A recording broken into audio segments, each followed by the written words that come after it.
Segundo um levantamento da Associação Brasileira de Empresas de Software, a ABS, em parceria com o IDC, até 2023, o número de empresas brasileiras que utilizarão inteligência artificial em seus negócios deve superar os 30%.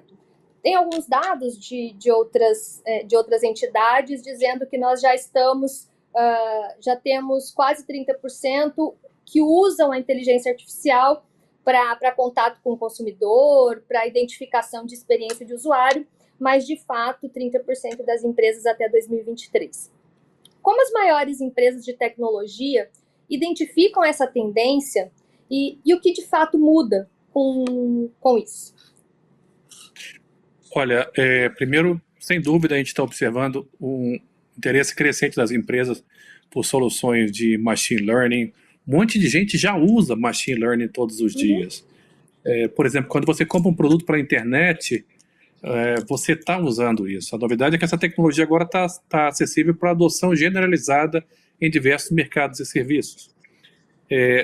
Deixa eu começar voltando um pouquinho no tempo, e aí essa reflexão tem a ver com o seguinte: muitas vezes as coisas são, a gente um romantismo em torno do assunto, ou quem é contrário, ou quem não conhece o suficiente morre de medo daquilo. O que a gente observa é que quando a gente houve um processo de automação, o processo de automação que começou lá atrás, lá na Revolução Industrial, quando a gente fala de automação tecnológica no Brasil, nos anos 80 a gente tinha aquelas filas de banco enormes e houve um processo de automação de tarefas rotineiras. O que a inteligência artificial faz, ela agrega um layer de inteligência adicional em função da capacidade atual de processamento e das APIs disponíveis, das interfaces disponíveis para você, tanto são interfaces visuais, são interfaces de voz, são interfaces de idiomas, são interfaces de imagem, e com isso você consegue extrair maior qualidade das análises e maior eficiência do sistema. No mundo como hoje, como a gente tem que se tornar mais eficiente, esse tipo essa gestão de dados é fundamental, porque com esses dados, a inteligência artificial te permite gerar insights por meio de um processamento melhor, mais análise de dados, permite com isso você fazer não apenas uma melhor automação de processos, mas você pode tomar decisões segmentadas. E isso te alimenta para você retroalimentar o teu processo de inovação. Deixa eu te dar um exemplo bobinho aqui, que talvez ajude muito.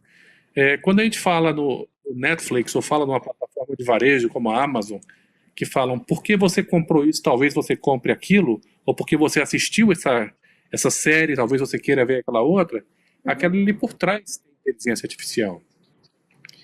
O Google usa inteligência artificial para melhorar o produto.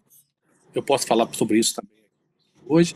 Também para a gente melhorar as nossas soluções de publicidade e também para a gente impactar problemas que até agora não puderam ser resolvidos porque a sociedade não tinha meios de tratá-los. Então, é um campo riquíssimo, está disponível para uma adoção generalizada, e nesse contexto, novos recursos de inteligência artificial representam oportunidades interessantes, sejam através de software assistivo, processamento de linguagem natural, que é um negócio sensacional, ou mesmo na questão de segurança. Então, nós podemos falar muito sobre isso, e esse é um assunto do momento realmente, mas é um assunto do bem, que vem ajudar as empresas a ficarem mais eficientes. Eficiência é a palavra, não necessariamente de ordem, né? Mas é uma palavra importante para os negócios na atualidade.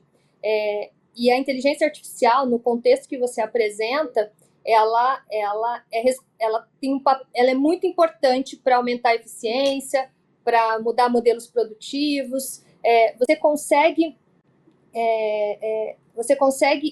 compreender esse momento como uma virada, né, de ciclo econômico a partir dessa ideia de inteligência artificial, como fornecendo dados, fornecendo informações e fornecendo apoio à tomada de decisão, ainda sobre a pergunta anterior? Olha, eu consigo compreender isso como um novo momento. A gente tem um mundo de uma maneira como ele nunca esteve antes em função da pandemia. O brasileiro, o empresário brasileiro está de parabéns, porque eles conseguiram se reinventar muito rápido. Quem não fazia entrega passou a entregar, quem tinha um ponto de venda físico passou a entender que a camada digital ela era central nesse momento. A verdade é que o cidadão que não fazia compras online passou a fazer. Então, tanto do lado da cidadania quanto do lado do setor empresarial, seja o pequeno, o médio, o grande, você vê uma tecnologia disponível. Então, Maria, você imagina o seguinte, eu sou um pouquinho mais velho do que o IBMEC. Eu me formei em 85, tá? Naquela época, se a gente tivesse uma pandemia dessa, a única maneira que as pessoas tinham de se conectar era através de uma linha telefônica e era caro.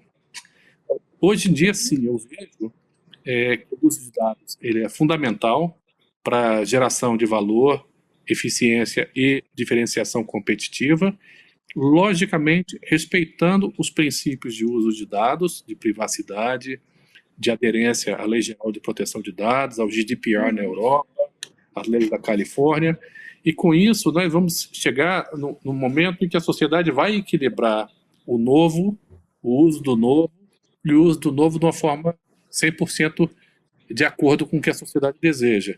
Acho que as empresas que não aderirem a essa tecnologia, seja por uma questão de tamanho, ou seja por uma questão de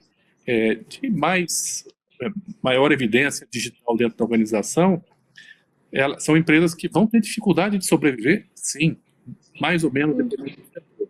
Então, no Google, o que a gente tem feito? Tem ajudado os nossos parceiros a entender quão prontas essas empresas estão para entender a sua maturidade digital. E a gente mostra que as empresas mais experientes, que são mais maduras digitalmente, elas têm aumento de receita e elas têm redução de custo. O aumento de receita está mais ou menos em torno de 20%. Uma redução de custo pode dar em torno de 30%. Então, quando a gente pensa nisso, a minha visão é uma visão progressista. Eu acredito que nós não podemos simplesmente ser importadores de tecnologia, até mesmo porque o brasileiro é muito inteligente e consegue resolver os problemas locais. Então, eu penso nas empresas que desapareceram, basta olhar as Fortune 500, as empresas que desapareceram são aquelas que não conseguiram se adequar aos novos ciclos de transformação.